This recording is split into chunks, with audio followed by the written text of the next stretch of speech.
Aucune piste n'est exclue et ça veut dire qu'en l'état du dossier, ça vaut pour tout suspect éventuel, aucune piste en l'état du dossier, aucune charge suffisante n'a été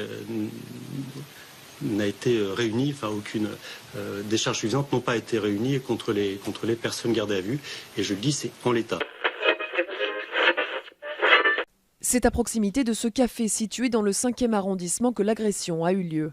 Mercredi dernier, une altercation éclate entre le député LREM MJ Delguerab et le premier secrétaire de la Fédération PS des Français de l'étranger Boris Faure.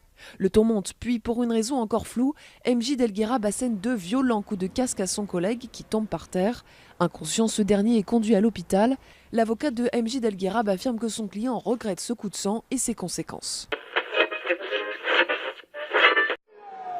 En Colombie, premier meeting officiel pour les anciens guérilleros des FARC.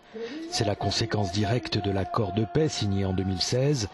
Depuis qu'ils ont déposé les armes, les FARC vont pouvoir présenter des candidats aux prochaines élections de 2018. Ne reste plus qu'à convaincre les électeurs colombiens. Nous devons avancer par étapes. On ne peut pas commencer à construire une pyramide par son sommet.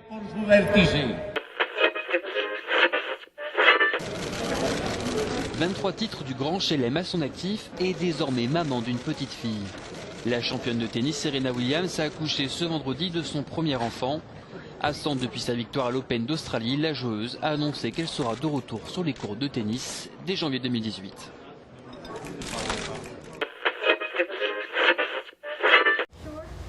Comme ses voisins, Mike Morris a sorti tous ses meubles.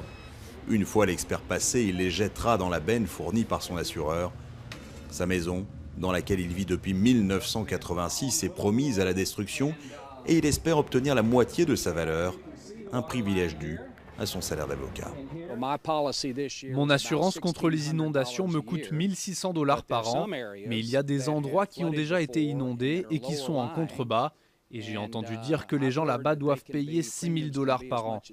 Donc ça coûte plutôt cher de s'assurer contre les inondations. Et en plus, les remboursements sont plafonnés à 250 000 $. Mais dans la région de Houston, sur 1,5 million de logements, seuls 15% sont assurés contre les inondations.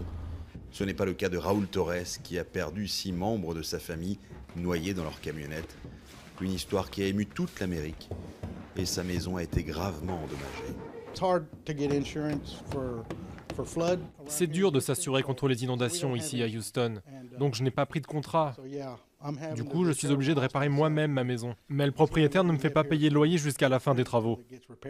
Heureusement, Raoul peut compter sur sa communauté. 2 amis de sa paroisse et son pasteur ont laissé leur propre maison inondée pour venir l'aider.